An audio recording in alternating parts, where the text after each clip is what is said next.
Assalamualaikum warahmatullahi wabarakatuh.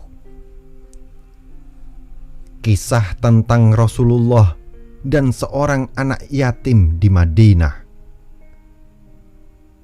Ini kisah tentang Rasulullah dan seorang anak yatim di Madinah. Pada suatu pagi di hari raya Idul Fitri, Rasulullah Shallallahu Alaihi Wasallam bersama keluarganya dan beberapa sahabatnya seperti biasanya mengunjungi rumah demi rumah untuk mendoakan para muslimin dan muslimah agar merasa bahagia di hari raya itu. Alhamdulillah, semua terlihat merasa gembira dan bahagia di hari raya Id tersebut, terutama anak-anak.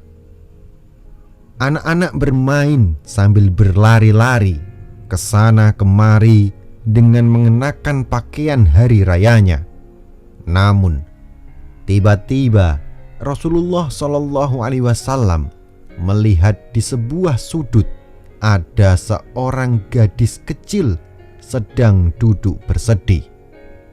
Ia memakai pakaian tambal-tambal dan sepatu yang telah usang. Rasulullah Shallallahu Alaihi Wasallam lalu bergegas menghampirinya. Gadis kecil itu menyembunyikan wajahnya dengan kedua tangannya, lalu menangis tersedu-sedu. Rasulullah kemudian meletakkan tangannya yang putih sewangi bunga mawar itu dengan penuh kasih sayang di atas kepala gadis kecil tersebut. Lalu bertanya dengan suaranya yang lembut, "Anakku, mengapa engkau menangis? Bukankah hari ini adalah hari raya?" Gadis itu terkejut bukan kepalang. Tanpa berani mengangkat kepalanya dan melihat siapa yang bertanya, perlahan-lahan ia menjawab sambil bercerita,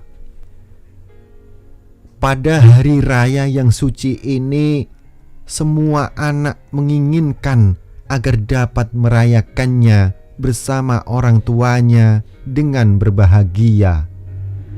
Semua anak-anak bermain dengan riang gembiranya. Aku lalu teringat pada ayahku.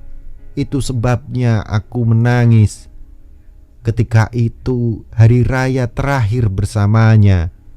Ia membelikan aku sebuah gaun berwarna hijau dan sepatu baru. Waktu itu aku sangat bahagia. Lalu suatu hari ayahku pergi berperang bersama Rasulullah membela Islam dan kemudian ia meninggal. Sekarang ayahku sudah tidak ada lagi. Aku telah menjadi seorang anak yatim. Jika aku tidak menangis untuknya, lalu untuk siapa lagi?" Setelah Rasulullah Shallallahu Alaihi Wasallam mendengar cerita itu, seketika hatinya diliputi kesedihan yang mendalam.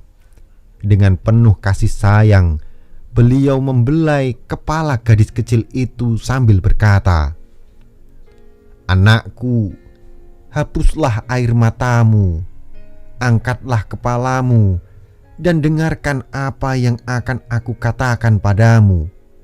Apakah kamu ingin agar aku Rasulullah menjadi ayahmu? Dan apakah kamu juga ingin Ali menjadi pamanmu?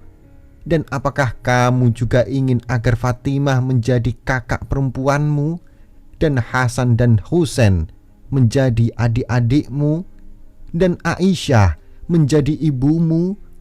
Bagaimana pendapatmu tentang usul dariku ini?" Begitu mendengar kata-kata itu, ia langsung berhenti menangis. Ia memandang dengan penuh takjub orang yang berada tepat di hadapannya. Gadis yatim kecil itu sangat tertarik pada tawaran Rasulullah Shallallahu Alaihi Wasallam. Namun Entah mengapa ia tidak bisa berkata sepatah kata pun. Ia hanya dapat menganggukkan kepalanya perlahan sebagai tanda persetujuannya. Gadis yatim itu lalu bergandengan tangan dengan Rasulullah Shallallahu Alaihi Wasallam menuju ke rumah. Sesampainya di rumah, wajah dan kedua tangan gadis kecil itu lalu dibersihkan dan rambutnya disisir. Semua perlakuannya dengan penuh kasih sayang. Gadis kecil itu lalu dipakaikan gaun yang indah dan diberikan makanan dan uang hari raya. Lalu ia diantarnya gadis itu keluar agar dapat bermain bersama anak-anak lainnya. Anak-anak lain merasa iri pada gadis kecil itu dengan gaun yang indah dan wajah yang berseri-seri. Mereka merasa keheranan. Lalu ia berkata, "Akhirnya aku memiliki seorang ayah di dunia ini.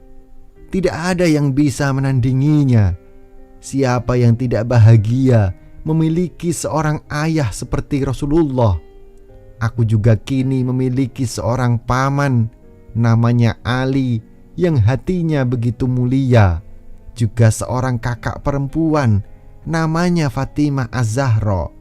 Ia menyisir rambutku dan mengenakanku gaun yang indah ini. Aku merasa sangat bahagia dan bangga memiliki adik-adik Hasan dan Husain. Aku juga kini memiliki seorang ibu, namanya Aisyah, dan ingin rasanya aku memeluk seluruh dunia beserta seisinya." Maka anak-anak yang sedang bermain dengannya sampai berkata, "Ah, seandainya ayah-ayah kita mati terbunuh ketika perang itu, tentu kita akan begitu." Syah dan tatkala Nabi Muhammad SAW meninggal dunia, anak itu keluar seraya menaburkan debu ke atas kepalanya, meminta tolong sambil memekik, "Aku sekarang menjadi anak asing dan yatim lagi." Maka oleh Ali bin Abi Thalib, dalam riwayat lain Abu Bakar Asy-Siddiq radhiyallahu anhu, anak itu dipungutnya. Jika Anda merasa bahwasannya konten ini bermanfaat, silahkan like dan bagikan ke seluruh jaringan yang Anda miliki. Wallahu a'lam bishawab. Wassalamualaikum warahmatullahi wabarakatuh.